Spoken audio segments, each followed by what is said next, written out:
expandir. E essa semana foi tão maravilhosa, foi correria, né, Timóteo? Os irmãos que foram da Fiore também conheceu o nosso trabalho, o trabalho batista em Mancate. Essas ofertas, missões nacionais, missões mundiais e estaduais, é para isso, irmãos. Então vamos trabalhar, vamos avançar em nome de Jesus. Muitas vezes a gente quer plantar igreja, né? É importante plantar igreja, muito importante. Uma igreja saudável, ela planta igreja. Amém. Mas a palavra de Deus nos diz que nós temos que orar por mais o que, irmãos? Trabalhadores, obreiros. E é isso que nós precisamos a cada instante. Seminarista Iltemar é uma bênção, nós conhecemos seu testemunho, sua vida. Samuca está aqui também, da segunda igreja, mas hoje ele está acompanhado, né? As coisas mudaram. As coisas mudaram. Ele vai apresentar, não, é porque eu amo demais essa família, tenho um carinho também muito grande. Me acompanhou ali em Campinas e terminou os estudos. E, rapaz, deu tudo certo. Graças a Deus. Então, continua firme, viu? Amém. Que é Deus que sustenta. Amém. Quando o Timóteo dá as datas para a Amazônia, se nasce no coração dele, quando Deus aponta, Deus sustenta. Deus sustenta. A gente chega com a mão na frente e outra atrás, né? Isso é uma figura, né? Para os irmãos entenderem o Deus que nós servimos. O Deus que nós servimos. E eu creio nesse Deus que nós servimos. Então nós vamos orar mais uma vez para que Deus esteja usando a sua vida em nome de Jesus. E aí apresente, né, sua esposa. Pai, obrigado, Senhor, pela vida do Iltemar, um homem de Deus. As coisas estão se ajeitando, se aprumando. A tua vontade tem sido estabelecida na vida dele. Amém, Jesus. Amém. Nós te louvamos, te agradecemos por tudo que já ouvimos aqui, cantamos. Amém. E agora queremos, ó Pai, nos debruçar diante da tua palavra. Amém, Jesus. Nosso coração esteja inclinado para ouvir a tua voz nesse momento. Amém. Tira tudo aquilo que nos atrapalha, toda ansiedade, toda preocupação com as coisas de casa, alguma coisa dessa semana que vai ser resolvida. Nós colocamos diante do Senhor. Abre as portas. E em nome de Jesus, que nada venha nos atrapalhar de ouvir a boa semente. Em nome de Jesus. Amém. Vou sentar ali para ouvir melhor. Boa noite, irmãos. É um privilégio novamente estar aqui com os irmãos. Como foi bem colocado, eu tenho vindo aqui já algumas vezes pregar. Uma das ocasiões foi justamente na primeira conferência de vocês, das Raízes de Nossa Fé. Fiquei muito feliz de ter sido convidado de novo, isso é bom, significa que os irmãos gostaram. Hoje, inclusive, recebi um outro convite para estar com os irmãos no retiro de carnaval. Ainda bem que gostaram, viu, irmão, de eu ter ido lá. E já confirmei minha presença nesse retiro do próximo ano, que o Senhor possa nos abençoar até lá. Quando eu estive aqui no ano passado, eu estava ainda noivo da Renata, aquela moça bonita ali. E a gente não estava noivo ainda, meu bem? Não, perdão, nós estávamos namorando, ficamos noivos esse ano, é verdade. E agora estou com a aliança na mão certa, viu? Aqui, ó. Estou casado, graças a Deus. Aos solteiros, que o Senhor possa também ser bondoso a vocês, como foi comigo, e entregar a vocês uma joia preciosa, como Ele me encontrou, como Ele me entregou. E peço aos irmãos que orem por isso, pela essa nova família que se formou. Orem para que o Senhor possa fazer com que nós possamos glorificar a Deus em tudo aquilo que nós fazemos. A Renata é a primeira vez que está comigo, me acompanhando, essas vezes todas que eu estive aqui, porque a Renata, ela se formou em medicina e está na residência em pediatria, então é um período que ela não consegue ainda controlar a agenda dela. Orem por isso também. Falta ainda um ano e alguns meses, então que o Senhor possa ajudá-la nesse período e que assim ela possa ter maior liberdade para me acompanhar onde quer que eu esteja, e espero estar sempre fazendo aquilo que o Senhor me chamou a fazer, que é pregando a palavra. Conosco também está o Mumuca, Samuel, para os mais íntimos, Mumuca, então os irmãos podem chamá-la de Mumuca. O Samuel é primo da Renata, é um grande amigo meu. Inclusive, quando eu cheguei na CIB, antes de começar a gostar da Renata, inclusive, Mumuca, ainda adolescente, criança, pequeno, me parou um dia e falou: você tem que namorar minha prima. Minha prima está ali solteira, sozinha, você também está solteiro, vocês podiam namorar. E de lá para cá, a gente sempre brincou assim e tal, e acabamos realmente namorando e casando, e que o Senhor possa abençoar também a vida do Samuel, que tem sido um primo que o Senhor me deu. Meus irmãos, vocês têm falado muito nesse culto de hoje sobre uma igreja missionária. E o pastor Fabiano me convidou hoje para trazer uma mensagem sobre uma adoração bíblica. E adoração e missões é algo que está sempre ligado, não tem como nós falarmos de um sem falarmos do outro. E fiquei muito feliz de ver esse culto totalmente voltado a missões. Porque ao longo da mensagem nós vamos tornar a falar sobre o tema de missões. Não há adoração sem missões e não há missões sem adoração. Eu peço aos irmãos que abram as Bíblias em Lucas 2, do verso 21 ao verso 38 nós leremos. Lucas 2, do verso 21 ao verso 38. E no decorrer desse sermão nós vamos pensar um pouquinho sobre o que é a adoração bíblica. Como nós cristãos podemos enxergar a adoração bíblica. E o texto que nós lemos aqui é um texto que fala muito sobre isso, sobre o que nós enxergamos, sobre a maneira de você ter uma expectativa e esperar por algo. E o texto diz, Lucas 2, verso 21. 8 dias depois, quando o bebê foi circuncidado, chamaram-no Jesus, o nome que o anjo lhe tinha dado antes mesmo dele ser concebido. Então chegou o tempo da oferta de purificação, como era a exigência da lei de Moisés. Seus pais o levaram a Jerusalém para apresentá-lo ao Senhor, pois a lei do Senhor dizia: se o primeiro filho for homem, será consagrado ao Senhor. Assim, oferecemos o sacrifício exigido pela lei do Senhor, 2 rolinhas ou 2 pombinhos. Naquela época, vivia em Jerusalém um homem chamado Simeão. Ele era justo e devoto, e esperava ansiosamente pela restauração de Israel. O Espírito Santo estava sobre ele, e lhe havia revelado que ele não morreria enquanto não visse o Cristo enviado pelo Senhor. Nesse dia, o Espírito o conduziu ao templo. Assim, quando Maria e José chegaram para apresentar o menino Jesus ao Senhor, como a lei exigia, Simeão tomou a criança nos braços e louvou a Deus, dizendo: soberano Deus, agora podes levar em paz o teu servo, como prometestes. Eu vi a tua salvação, que preparastes para todos os povos. Ele é a luz de revelação às nações e é a glória do teu povo Israel. Os pais de Jesus ficaram admirados com o que se dizia a respeito dele. Então, Simeão os abençoou e disse a Maria, a mãe do bebê: este menino está destinado a provocar a queda de muitos em Israel, mas também a ascensão de tantos outros.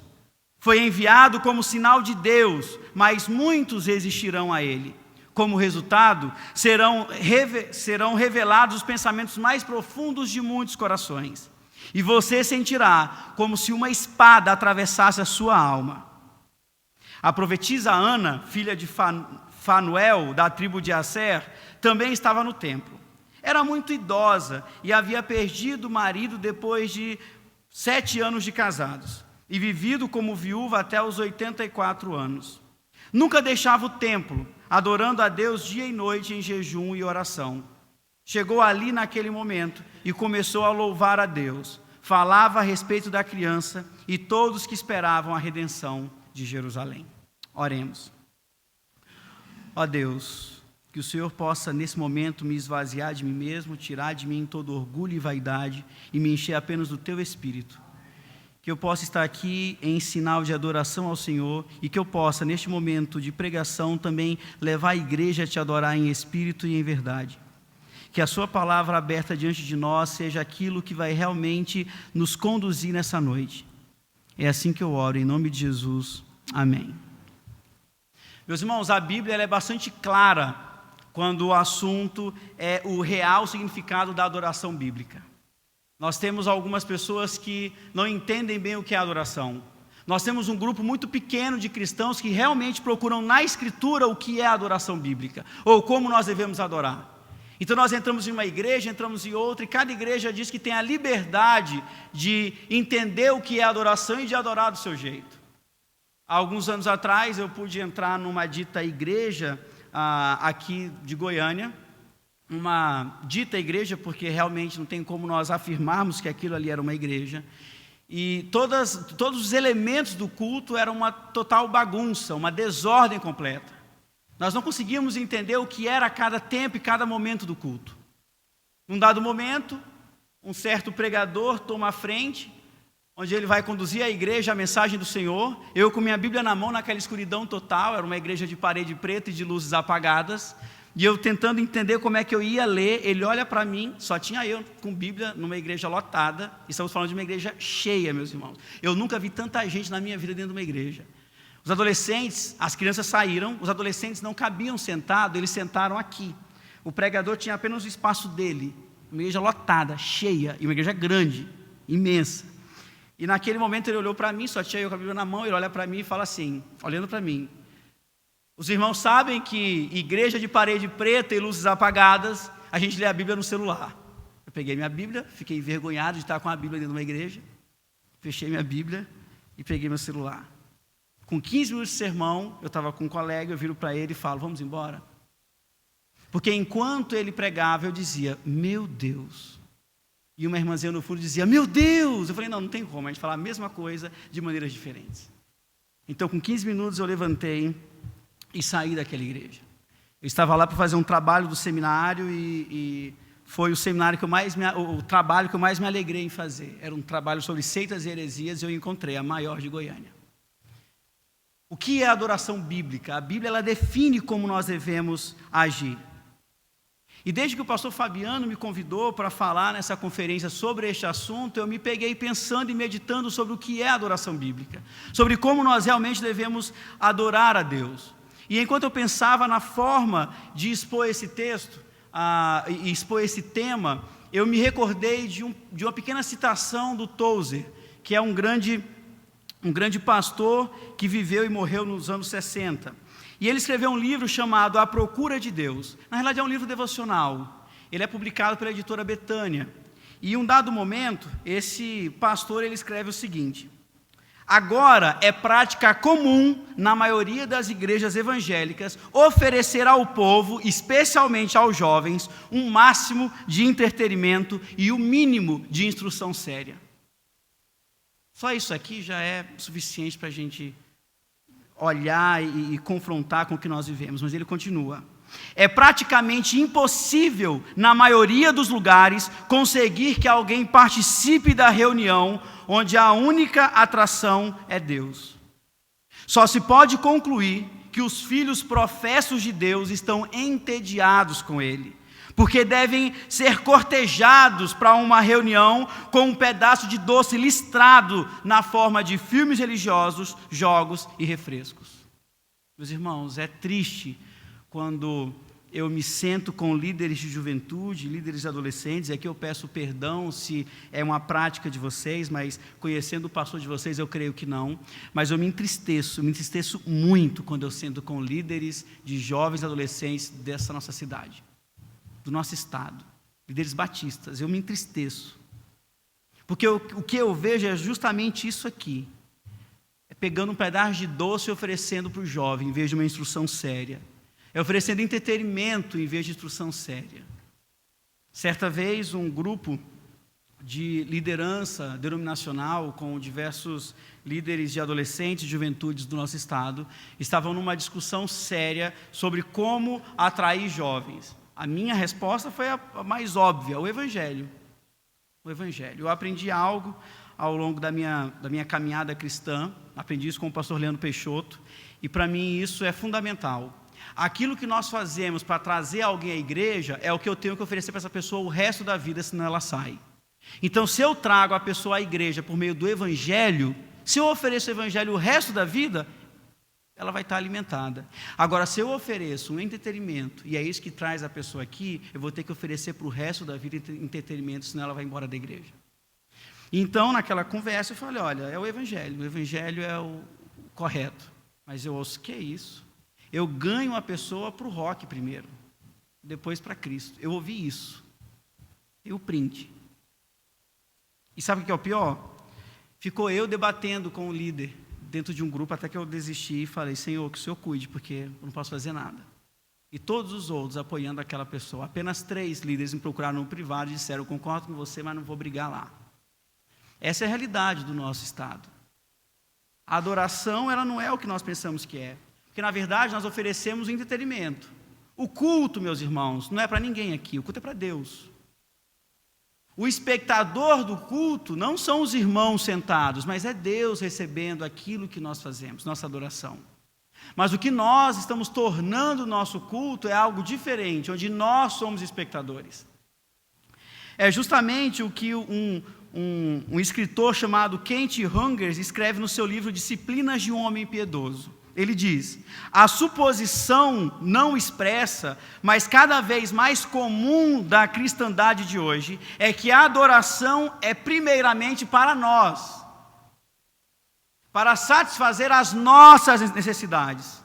Tais cultos de adoração são focados no entretenimento, e os adoradores são, na verdade, espectadores descompromissados que estão classificando silenciosamente a performance. Isso é verdade. Nós sentamos num banco como esse, domingo após domingo, e quando termina o culto nós avaliamos, nossa, olha, esse sermão de hoje foi bom demais, nota 10. Mas o louvor não foi tão bom, então eu vou dar a nota 8. Olha, aquele aviso eu não gostei muito não, vou dar nota 7 para ele. Mas aquela apresentação musical foi maravilhosa, nota 10 também. É assim que nós fazemos. E nós temos que lutar, porque isso é do nosso coração, é do coração humano querer avaliar aquilo que nós participamos. Mas nós temos que lutar contra esse sentimento, esse desejo. Porque nós devemos estar aqui para adorar a Deus. Tanto essa afirmação do Tozer quanto a do Kent são afirmações verdadeiras. E na maioria das igrejas é isso que acontece. Eu sei de igrejas em que os pastores eles terminam os cultos e numa avaliação do culto não debate a espiritualidade daquele culto, não debate se as músicas foram realmente, as músicas que conduziram o pessoal ao louvor, se a mensagem conduziu o povo de Deus a uma compreensão maior sobre Cristo. Mas a discussão é, olha, aquele slide não ficou bom. Olha, eu vi um erro no boletim. Olha, eu vi, e começa a apontar defeitos que não são defeitos. Porque se o culto é para Deus, e Deus recebeu de forma sincera e verdadeira aquilo que nós oferecemos, esse tipo de coisa não é problema. Passar o versículo errado não é problema. Mas por que a gente ainda trata isso como problema? Numa igreja batista imensa, aqui do nosso país, não é daqui de Goiás, mas numa igreja batista imensa, uma das maiores do nosso país, financeiramente falando, é a maior igreja do nosso país. Ela é a igreja que mais investe em missões do nosso país. O pastor titular, o antigo pastor titular, sentava na primeira cadeira e a preocupação dele, no final do culto, era por que o fio do microfone estava passando ao lado e não por trás, não por baixo, não por cima. Isso me entristece. Eu respeito muito esse pastor. Alguém que eu respeito, admiro. Mas nós estamos trocando aquilo que realmente importa no que diz respeito à adoração. E veja, a adoração não é algo que está apenas dentro do culto. Mas nós não podemos falar de adoração sem trazer o assunto do culto. As pessoas entram nos templos todos os domingos, e em vez de Bíblias em suas mãos, elas seguram fichas de desempenho e começam a avaliar tudo aquilo que acontece no culto. Nós não podemos viver assim. Nós não podemos ficar classificando pregação, canto, música, tecnologia, as roupas das pessoas. O ar-condicionado hoje está frio, amanhã está quente, nós temos que resolver esse problema. A gente não pode ficar pontuando tudo. Nós não podemos terminar um culto e falar, não, o culto de hoje foi nota 10, não teve impecável. Mas o que foi impecável nesse culto? Sempre que alguém fala para mim, não, o culto hoje foi, nossa, impecável. E se você perguntar para essa pessoa, o que tornou o culto impecável? Ele vai dizer, não, o louvor foi redondinho, ninguém errou. O pastor nem gaguejou na hora de pregar. Eu estou mentindo? É ou não é assim? Nós não avaliamos mais um culto sensacional porque a igreja inteira estava no espírito de adoração ao verdadeiro Deus. Porque nós sentimos a presença de Deus e isso nos levou a adorar a Deus. Porque nós nos sentimos perdoados diante dos nossos pecados por um Deus que nos ama. Não, nunca é isso. A avaliação de um culto é que, nossa, foi lindo. Culto de aniversário de igreja. Quando a gente vai no culto de aniversário, isso me indigna, desculpa, meus irmãos. Quando a gente vai no culto de aniversário da igreja e termina, o pessoal fala, foi lindo. O que foi lindo? As flores colocadas na igreja ficaram lindas. O templo estava maravilhoso.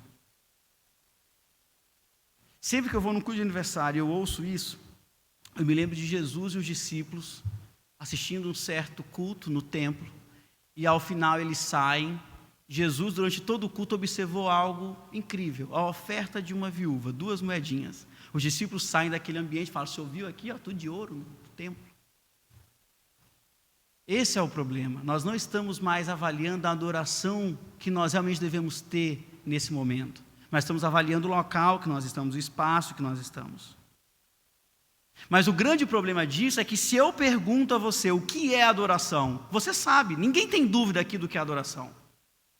Eu tenho convicção que todos vocês sabem o que é adoração. Agora, se eu pergunto, me defina a adoração. Meus irmãos, nem eu saberia responder assim de prontidão. Nós não nos preocupamos com o que realmente é a adoração. E quando nós perguntamos, quando a pessoa tenta falar sobre adoração, ela vai tentar falar sobre um ato do culto. Ela vai dizer, a adoração é quando naquele momento do louvor, a gente consegue nos envolver naquela música. Não é isso a adoração, não é um ato do culto.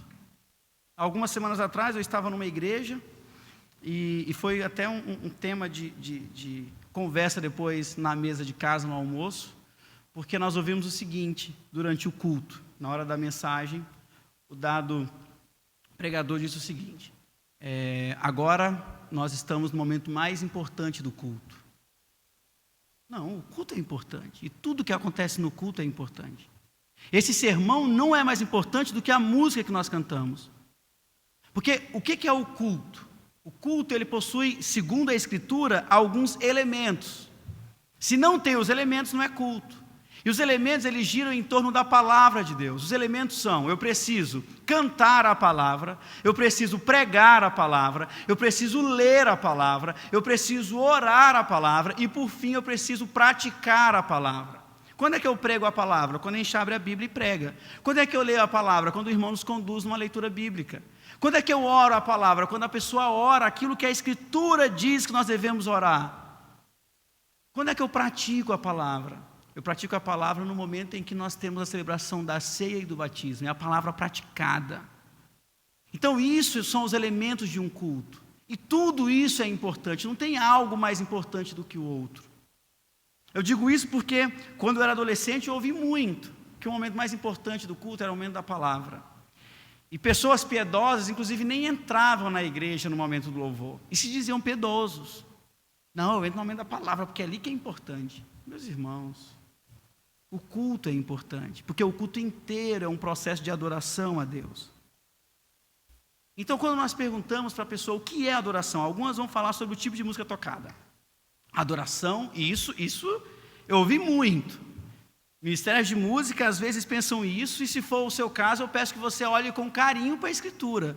Não estou dizendo que você está errado e acabou, mas olhe com carinho para a Escritura. As pessoas dizem, música de louvor é uma música mais agitadinha, e a de adoração é uma música mais contrita, mais lenta. Não é nada disso, meus irmãos.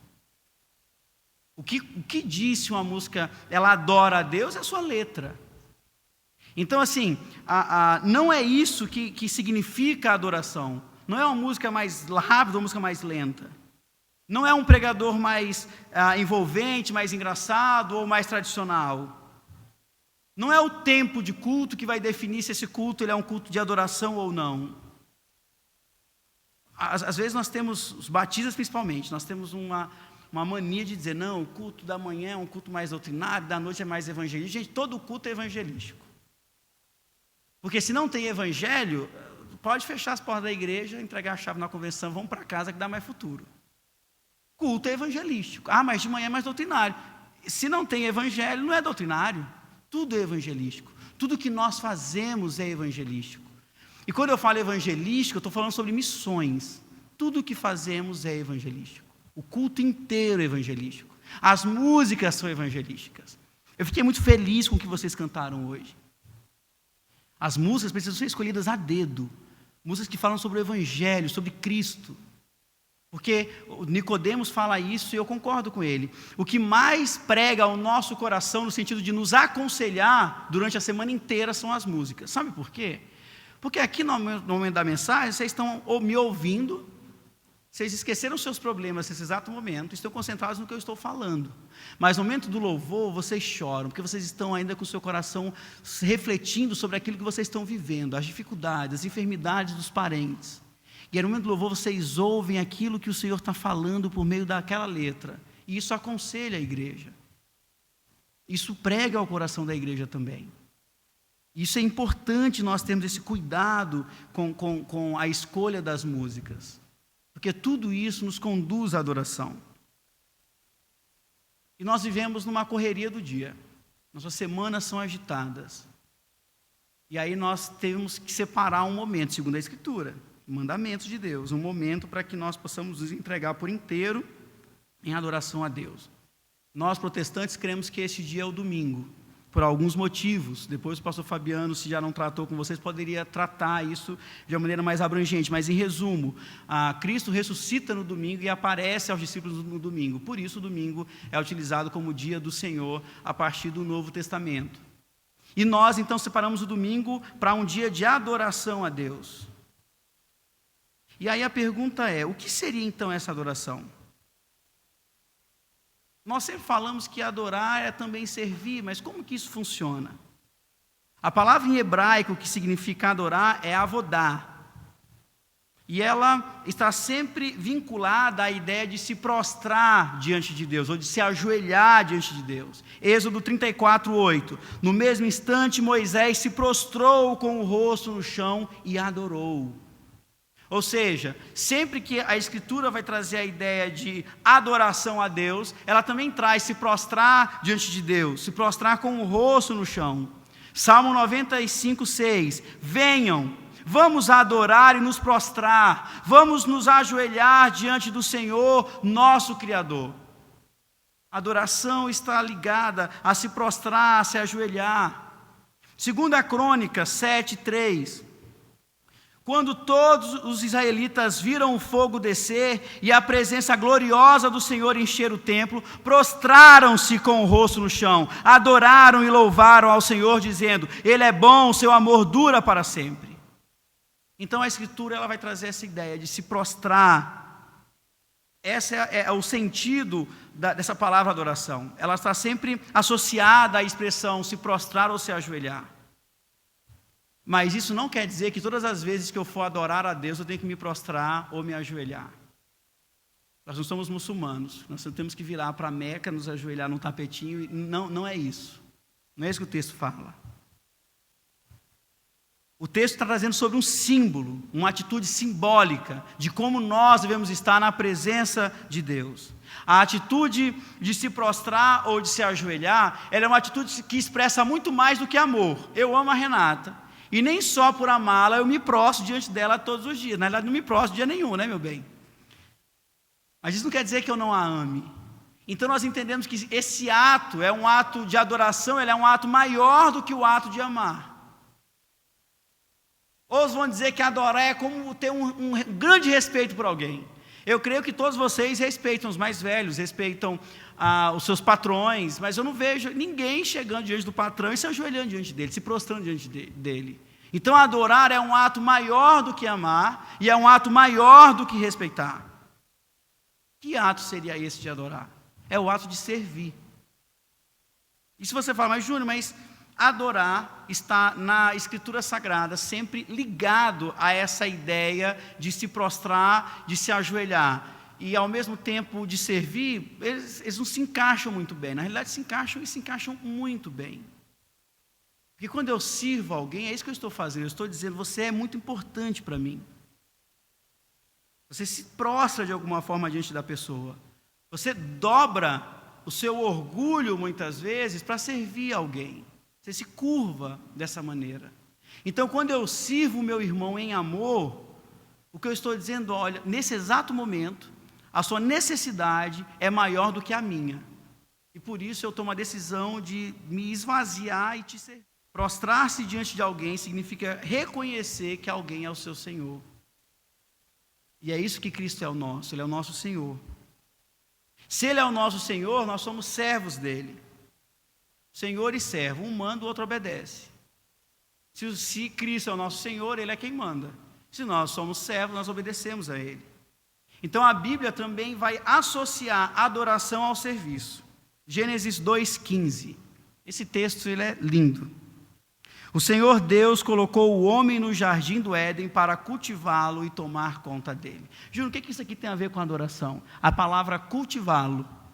Eu falei para vocês que a palavra adoração no hebraico, ela na verdade é avoda. E cultivar aqui é avoda também.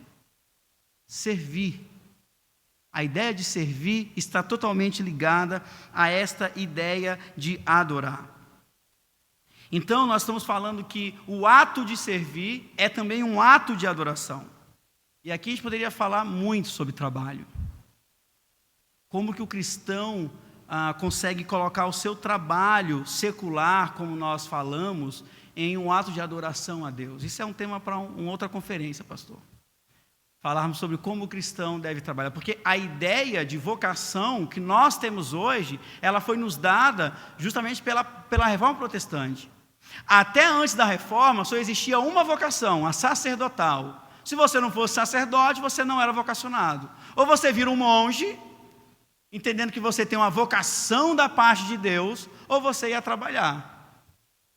E o trabalho não era, de maneira nenhuma, parte de sua vocação. Mas a Reforma Protestante traz isso de uma outra forma. Lutero, ele nos desafia a olhar para o seu trabalho como uma vocação que Deus te deu. E Lutero diz o seguinte: se Deus te chamou para ser um pedreiro, faça isso como você faz para Deus. É o que a Bíblia manda. Então, se a Bíblia diz que tudo que nós devemos fazer como se fosse para o Senhor, logo, tudo que nós fazemos faz parte da nossa vocação. O seu trabalho, a sua provisão faz parte da vocação que o Senhor te deu. Você precisa fazer isso como você faz para Deus. Quando você serve alguém no seu trabalho, você deve fazer como se você estivesse servindo a Deus. Mas como eu falei, isso é um tema para um outro sermão. Mas indico 2 livros aqui que tratam sobre o assunto. O primeiro é Como Integrar Fé e Trabalho, do Timothy Keller, um livro de capa vermelha da editora Vida Nova.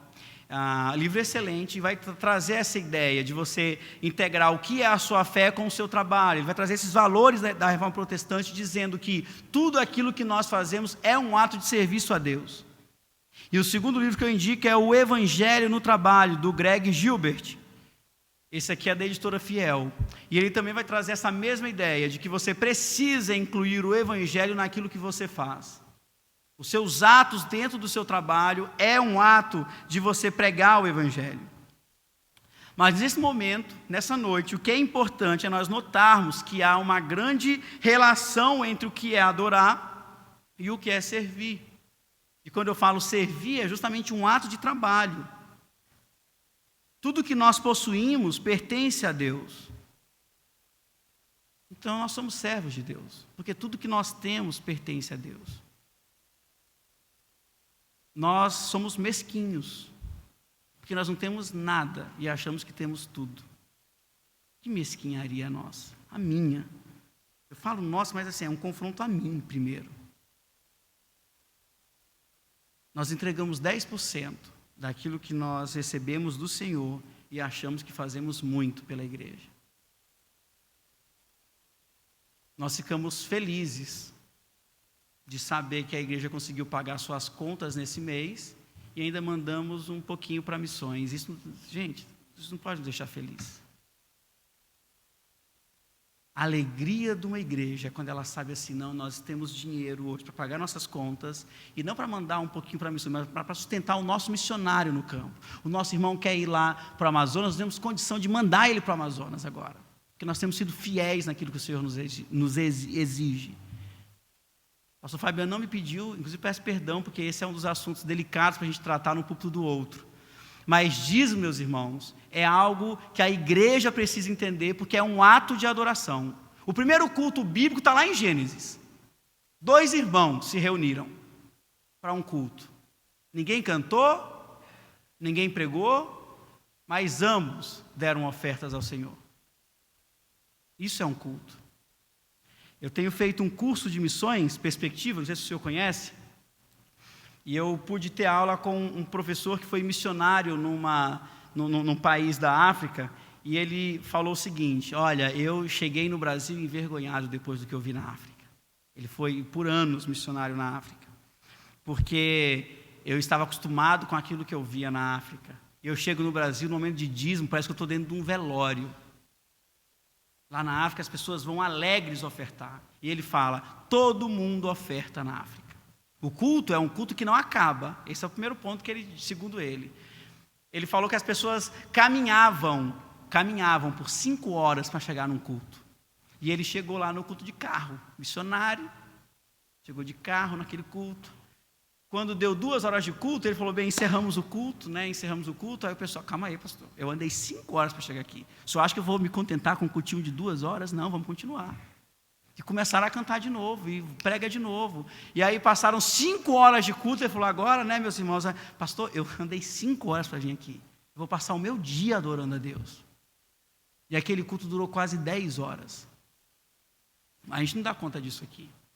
Mas ele fala, no momento dos dízimos e ofertas, do mais novo ao mais velho, nem que seja uma moedinha, eu vou dançando e pulando entregar no gasofilácio. Esse é o ponto alto do culto. É onde eu falo, Senhor, o que o Senhor me deu, eu digo que é do Senhor, não é meu. Eu tive um pastor que ele falava o seguinte, nós achamos que os 10% são necessários para a gente chegar no céu e falar, vê aí meu extrato bancário, estou em dias, está tudo resolvido. Mas ele dizia que não. Justamente, os 10% já estão contabilizados. Esse não é o problema. O problema é, quando o Senhor perguntar para vocês, e os 90%? Me mostra aí o seu extrato, como é que você gastou ele? Foi para a glória do meu nome? Ou foi para uma coisa fútil? E quando eu falo fútil, meus irmãos, eu não estou dizendo que uma viagem em família é fútil, é necessária. A família se une, a família aproveita, descansa, isso é maravilhoso. Agora é fútil o irmão precisar de uma ajuda muitas vezes, ou a igreja precisar de uma ajuda, ou o irmão querendo fazer missões, e a gente gastar isso comprando, sei lá, joguinho para jogar. Cadê a nossa adoração? Nós também adoramos quando nós entregamos nossos dízimos e ofertas. Isso também é um ato de adoração. Porque tudo que nós possuímos pertence a Deus. E é isso que nos torna servos de Deus. Se tem algo que é seu e que não pertence a Deus, então você não é servo de Deus, você tem uma liberdade. Mas o que torna alguém servo de Deus é essa consciência de que nada que eu tenho me possui, mas tudo que eu tenho pertence ao Senhor. Meus irmãos, isso é sério. Eu não estou falando de bens materiais. A esposa que Deus me deu pertence a Ele. E glória a Deus por isso. É essa consciência que nós devemos ter. Os filhos que o Senhor nos deu pertencem ao Senhor. Vocês têm consciência disso? Isso é sério. Porque se a gente voltar 1 ano atrás, eu recebi uma ligação de uma mãe chorando no telefone. E é uma mãe crente, que ela estava chorando pela indignação dela. Ela falou, Júlio, eu estou chorando, eu quero falar com você, porque o meu filho virou para mim e falou que vai ser pastor, que quer ser pastor, e isso me deixou preocupada. E eu estou chorando porque eu estou com raiva de mim, por ter me preocupado com a resposta do menino. Eu tenho que me alegrar porque o meu filho quer ser um pastor. Mas eu fico preocupado de como é que ele vai comer, ele não vai ter dinheiro, porque pastor é sempre pobre. Misericórdia, né, pastor Fabiano? Misericórdia. Mas essa é a realidade. Os nossos filhos não são nossos, são do Senhor. O texto que nós lemos essa noite começa falando justamente sobre isso. Quando nasceu o primeiro filho, era um filho homem, ele era dedicado, ele era entregue ao Senhor. Isso era motivo de alegria. Na minha adolescência, quando eu disse que queria ser um pastor, foi uma alegria para a igreja. Hoje em dia, quando um adolescente fala que quer ser um pastor, a gente fica preocupado. Caramba, olha, menino inteligente. Porque esse é um outro ponto. Sempre que levanta o vocacional, o pastor Fabiano pode confirmar isso muito bem, nunca é aquele menino, desculpa, mas nunca é o burro da igreja, é sempre o menino mais inteligente do grupo. É aquele dedicado, esforçado. Você fala, esse menino podia ser um médico, um engenheiro, um advogado. Não, vai ser pastor. É assim que a gente pensa. Mas se as nossas crianças são do Senhor, está resolvido. É o Senhor usando aquilo que já é dele. Tudo que nós possuímos pertence a Deus. A adoração e serviço são coisas que estão totalmente ligadas. Mateus 4:10, nós estamos vendo Jesus sendo tentado. E enquanto ele era tentado, Jesus diz o seguinte: saia daqui, Satanás. As Escrituras dizem, adorem o Senhor seu Deus e sirva somente a Ele. Isso é um mandamento. Vocês se lembram, né? Isso é um mandamento. Adorar e servir é uma coisa só. Se eu adoro a Deus, eu sirvo somente a Ele. Adoração e serviço estão ligadas e é impossível dividir uma coisa da outra. Então, sendo assim, adorar de forma bíblica implica em reconhecer que Deus é o nosso Salvador, e por reconhecer que Ele é o Salvador, eu preciso servir esse Deus. Eu tenho que servir com a minha própria vida. A adoração bíblica envolve tanto as palavras que eu uso, quanto a minha própria vida sendo vivida em serviço do reino. Ver o que o Timóteo falou aqui hoje foi muito importante para mim. Onde ele começa o testemunho dele dizendo, olha, foi uma dificuldade, cheguei na igreja, uma na frente, outra atrás, naquela dificuldade toda, mas com um desejo. O desejo, e ele falou isso aqui, o desejo de fazer ontologia. Ele falou isso, mas não foi isso que eu ouvi. Porque o desejo dele, não sei se os irmãos perceberam isso, não era fazer ontologia, era servir a Deus. Ele compreendeu uma vocação dele, a ontologia. Essa vocação tem que ser vivida para Cristo. Não sei se ele já havia entendido dessa maneira, mas foi isso que ele falou aqui para a gente. Cheguei aqui com um sonho, mas não era formar ontologia, mas era servir a Deus com aquilo que Ele me desse. Deus deu uma formação para ele e com isso ele tem adorado a Deus. Isso é sério, meus irmãos. Parece ser coisa simples, porque a gente trata com normalidade, mas não é. Isso é coisa séria. Servir a Deus é a coisa mais séria que o cristão pode fazer. E aqui nós estamos saindo da ideia de servir a Deus apenas num culto e servindo a Deus fora daqui. Como o irmão falou, fora das quatro paredes, que tem sido o desafio do pastor Fabiano para essa igreja. Porque adorar aqui, meus irmãos, é muito fácil. É muito fácil adorar aqui. Aqui a gente veste uma máscara, está tudo bem. É ou não é? A gente está cheio de problemas. A gente chega aqui, a gente esvazia deles, deixa ele na porta. Na saída eu pego eles de volta. É muito fácil fazer isso. No casamento eu tenho aprendido que é o viver diário que nos faz conhecer um ao outro, não é, meu bem? E aí não tem máscara no dia a dia. Porque ela cai uma hora. Não tem como nos mantermos mascarados e, vou fingir. Não tem como. Eu estou aqui há 15 dias casado. Os irmãos que estão há mais anos devem ter muito mais experiência do que eu nisso. É impossível a gente fingir que está tudo bem quando não está. Na nossa segunda noite, ela conheceu no meu respirar. Você está com algum problema aí? Está passando mal? No meu respirar. É assim que funciona. No meu casamento, o pastor Leandro Tinoco pregando, ele fez um comentário, a gente olhou um para o outro e ele falou, olha, eu não sei o que significa esse olhar, mas é isso que o casamento faz, dá uma intimidade tão grande que no olhar a gente sabe o que o outro está pensando. É ou não é assim? É ou não é assim?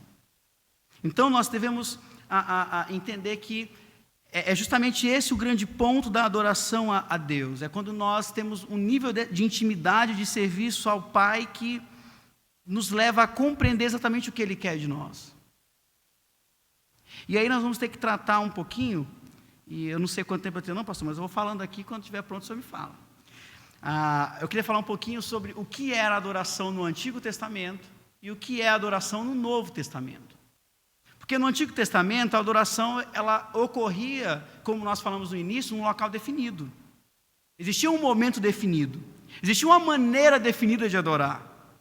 Nós que somos cristãos neotestamentários, do Novo Testamento, nós deixamos de observar coisas importantes. Porque nós falamos, não, vivemos agora no tempo da graça. Isso não é graça, meus irmãos. Muitas vezes. A gente fala isso para vivermos em uma desgraça. A falta de graça. Porque, na verdade, muitas vezes nós falamos isso como uma forma de podermos tudo. Recentemente, um irmão chegou na igreja com um short menor do que aquele que eu uso para dormir. Aquele short bem curto, o irmão chegou na igreja assim. Chinelinho no pé, aquele cabelo que parece que não viu um pente naquele dia. Eu chamo o irmão do lado e falo, meu irmão, você não pode vir cultuar desse jeito. E a resposta do irmão é, me mostra na Bíblia que eu preciso vir vestido com a calça, com a camisa para o culto. Eu abri a Bíblia, está aqui, ó, no Antigo Testamento. Eu não gosto de chamar de Velho Testamento, porque quando a gente tem um tênis velho, a gente joga fora. Mas ele é Antigo Testamento. E eu, particularmente, a Renata sabe, eu amo coisa antiga. Antiquário, para mim, é uma beleza. Então, assim, esse Antigo Testamento, ele não tem que ser jogado fora. Pelo contrário, ele tem que ser valorizado. Ele serve para nos ensinar. O Novo Testamento, ele é nada mais do que, muitas vezes, cumprimento do que estava no Antigo Testamento. Ou um esclarecimento do que estava no Antigo Testamento. Júnior, onde é que está na Bíblia que eu tenho que me vestir bem para vir para a igreja? O sacerdote, para entrar no Santo do Santo, tinha que mandar fazer uma roupa de linho nova, e tinha um detalhe para fazer. Tinha um jeito certo de fazer ela. Não podia ser qualquer pessoa de qualquer jeito, era o jeito certo. Porque se ele tivesse feito ela com a barrinha errada, ele entrava e não saía. Morria ali, ó, no Santo dos Santos. É sério isso. Existia um jeito específico. E outra, aquela roupa era usada só aquela vez. Porque na outra vez que ele fosse entrar no Santo do Santo, era outra roupa feita do mesmo jeito, com o mesmo detalhe, com o mesmo cuidado. E hoje a gente vem para a igreja de chinelinho e bermuda. Bermuda não, bermuda é quando a gente tem um tamanho certo, um shortinho, e acha que está tudo certo. A gente vem para a igreja como se a gente estivesse indo para a praia. Só falta a gente vir de sunga e sem camisa, e sentar aqui achando que está uma maravilha. Quando, na verdade, a Bíblia fala que o ato de adoração a Deus, ele envolve tudo isso. Meus irmãos, pode me chamar de moralista, de legalista. Depois vocês podem brigar com o pastor Fabiano e falar, o senhor está chamando moralista para pregar aqui na igreja. Pode me chamar de moralista. A minha consciência está tranquila, porque a Escritura fala isso. É importante nós observarmos o nosso ato de cultuar a Deus. Hoje, eu não fiz isso. E minha esposa está... Não vou nem mentir, porque agora ela está aqui, né? Não pode nem mentir. Mas eu não fiz isso porque a gente está ainda em adaptação da casa. A casa está uma bagunça ainda. Mas eu não gosto de preparar a roupa que eu vou usar no domingo, no próprio domingo. Eu gosto de fazer isso no sábado. Para mim, isso faz parte da minha adoração a Deus. Eu estou me preparando para o culto a Deus. A roupa ela não viu, mas ela viu minhas orações. Onde eu oro no sábado pedindo que o Senhor possa preparar este culto. Que Ele possa receber este culto. O sábado, ele serve para nos prepararmos para o domingo. Mas nós não fazemos isso. A gente entra no domingo e vai no automático, vai fazendo, e não pode ser assim. A pessoa que vem, de verdade, meus irmãos, se você vem assim, repense. A pessoa que vem de short para a igreja, ela se arrumou na hora de vir, ela acordou atrasada vendo o culto. Tem um pregador, não sei se os irmãos conhecem, chamado Paulo Júnior, lá de Franca, São Paulo. Eu tenho algumas diferenças com ele, inclusive do jeito que ele fala sobre esse assunto. Mas assim, ao mesmo tempo que eu falo, meu Deus, eu não precisava te falar assim, não tem como falar de outro jeito. Não tem como falar de outro jeito. A roupa, ela importa sim. E importa para todos nós. Não importa. Mentira, importa para todos nós a roupa que a gente veste. Porque ninguém aqui vai para uma festa, para um casamento de chinelo e bermuda. Ninguém aqui. Aí você fala, não importa o jeito que eu vou. E, lógico que importa. Para o casamento você não vai assim, por que você vai vir aqui para o culto? Não é possível que a gente tenha uma calça. Se não tem, fala com o pastor Fabiano, ele vai arrumar para você uma calça. Vai juntar, os dízimos está aí, né? Vamos fazer campanha para resolver esse problema. Mas vamos arrumar isso, meus irmãos. Não vamos vir para a igreja no desleixo. É importante nós estarmos preparados para o culto ao Senhor. E faça isso no sábado. E se você tem filho, mais ainda. Faça com que o seu filho entenda a importância do culto. Como que você faz isso? No sábado, chama o seu filho e fala, vamos separar a roupa de domingo. Gaste um tempo com o seu filho para isso. Meu filho, temos que arrumar uma roupa. Mãe, eu quero ir com essa bermuda. Não, meu filho, bermuda não, porque a gente está indo no culto. No culto não é assim. Explique isso ao seu filho. Ensina isso ao seu filho. Vamos orar, meu filho, pelo culto, no sábado. Mamãe, o culto é amanhã. Vamos orar hoje por isso. Para que o Senhor prepare os corações dos irmãos. Para que o Senhor possa estar desde já preparando o coração do pastor Fabiano, que vai estar pregando esse domingo. Vamos orar para que as pessoas que vão cantar possam estar preparadas para isso. Possam conduzir o louvor. Para que os nossos visitantes que estão na igreja possam se sentir alcançados pela graça de Cristo, por meio de tudo aquilo que nós vamos fazer amanhã. Ore por isso. Se prepare para o culto. Medite sobre o culto. Pense sobre o culto. Gaste um tempo pensando e orando no culto. Ore dizendo, Senhor, que o Senhor possa levar as pessoas certas ao culto. Porque, meus irmãos, eu não tenho dúvida. Esse negócio de, não, essa mensagem seria tão bom se o irmão estivesse aqui. Não. A mensagem foi para quem estava aqui, para quem precisava ouvir. Não tenho dúvida disso. A mensagem foi dada a quem precisava ouvir essa mensagem. Então, ore para que o Senhor traga as pessoas certas a esse culto. Ore para que os corações possam estar preparados de tal maneira que quando a semente do Evangelho for jogado e lançado nele, esse coração possa estar preparado como um bom terreno que vai receber essa mensagem, que vai então passar a germinar e ela possa florescer e essas pessoas possam produzir frutos do Espírito. É assim que nós oramos pelo culto. Use o seu sábado para se preparar para o culto. Sim, existem coisas no Antigo Testamento que não são mais praticadas. Mas existem coisas que ainda são praticadas. Coisas realmente não são mais praticadas. Se você nos visita, não se preocupe, o pastor Fabiano não vai matar um cordeiro aqui. Isso a gente não pratica. Mas outras coisas a gente ainda pratica, que fazia parte do culto do Antigo Testamento. Por exemplo, nós temos orações onde nós pedimos perdão aos nossos pecados. Por mais que não tenhamos mais o sacrifício de arrependimento. O culto, meus irmãos, que nós cristãos praticamos, ele possui similaridade total com aquilo que os judeus faziam no Antigo Testamento. Se nós não entendermos como eles adoravam a Deus, nós não vamos conseguir adorar a Deus hoje. E nós adoramos com todo o nosso ser. Nós cantamos isso. Usa, Senhor, todo o meu ser para teu louvor. Só que a gente não pratica isso na prática. Cadê a nossa prática disso?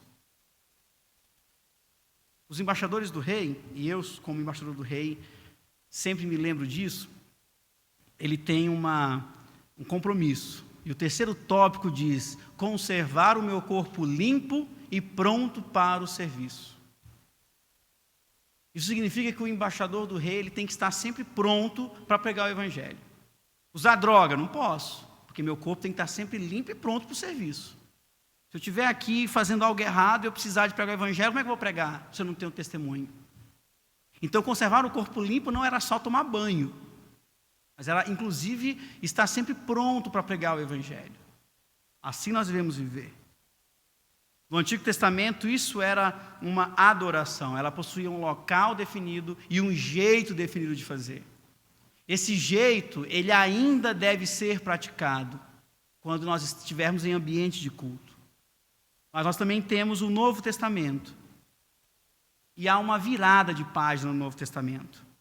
Isso fica bem claro quando nós lemos João 4, do verso 19 ao verso 24. Fica claro que há uma virada do que é adoração. Se antes, para adorar a Deus, nós tínhamos que ter um local definido, um jeito definido, um dia definido, agora nós não temos mais. Olha o que Jesus fala. O Senhor deve ser profeta, diz a mulher. Isso aqui é Jesus com a mulher samaritana no poço. Então diga-me, por que os judeus insistem que Jerusalém é o único lugar de adoração, enquanto nós, os samaritanos, afirmamos que é aqui no Monte Gerizim, onde os nossos antepassados adoraram? Então observe que realmente no Antigo Testamento, a adoração estava ligada ao culto. E Jesus muda essa realidade a partir do verso 21, onde ele diz, respondeu Jesus, creia em mim, mulher. Está chegando a hora em que já não importa se você adora o Pai neste monte ou em Jerusalém. Vocês, samaritanos, sabem muito pouco a respeito daquele a quem adora. Nós adoramos com conhecimento, pois a salvação vem por meio dos judeus. Mas está chegando a hora e de fato já chegou, em que os verdadeiros adoradores adorarão o Pai em espírito e em verdade. O Pai procura pessoas que o adorem desse modo, pois Deus é espírito e é necessário que seus adoradores o adorem em espírito e em verdade. A adoração, ela saiu das 4 paredes da igreja. Adorar em espírito e em verdade, e adorar a todo momento. O irmão falou sobre esse trabalho para missões, o irmão Timóteo. E isso tudo é adoração. Isso aqui é adoração, meus irmãos. O texto que nós colocamos é adoração. Jesus fala isso, adorar ao Pai em espírito e em verdade, é quando ele leva a salvação àquela mulher. Isso é um ato de adoração. Meus irmãos, não há como nós fazermos missões sem termos em vista a adoração. Veja bem como funciona tudo isso. Eu só evangelizo porque eu adoro a Deus. E quando eu evangelizo porque eu adoro tanto a Deus que eu quero que todo mundo adore a Ele porque Ele é digno de adoração. Então eu evangelizo o pastor Fabiano para que ele também possa adorar a Deus. E missões é um ato de adoração a Deus. Eu prego a palavra porque eu adoro a Deus e eu quero que o outro também adore a Deus porque Deus é digno de adoração. Tudo diz respeito à adoração. Missões é um ato de adoração. Nós temos que entender isso. Pregar o amor de Deus precisa ter essa perspectiva de que, olha, Deus ele te ama tanto que você precisa adorar esse Deus. Ele não é um Deus grego que necessita da nossa adoração. Pelo contrário, nós precisamos de adorar a Deus, porque é este o sentido da nossa vida. O texto bíblico diz que tudo que nós fizermos, devemos fazer como para o Senhor, para a glória de Deus. Quer comeis, quer bebeis, quer fazeis qualquer outra coisa, fazei tudo para a glória de Deus. Isso é muito sério, isso é muito sério. Se eu ajudo quem precisa, mas eu não faço isso para a glória de Deus, eu pequei. Vocês estão entendendo isso? Ajudar quem precisa é um ato de bondade. Não tem como ser pecado? Tem. Basta você fazer isso para a sua própria glória e não para a glória de Deus. Vocês estão entendendo isso? Estou dizendo o seguinte, para ser bem claro, existem movimentos religiosos, outras religiões, que pregam a caridade como seu grande foco. Se essa caridade ela não tiver como foco a glória de Deus, isso é pecado. Isso é pecado.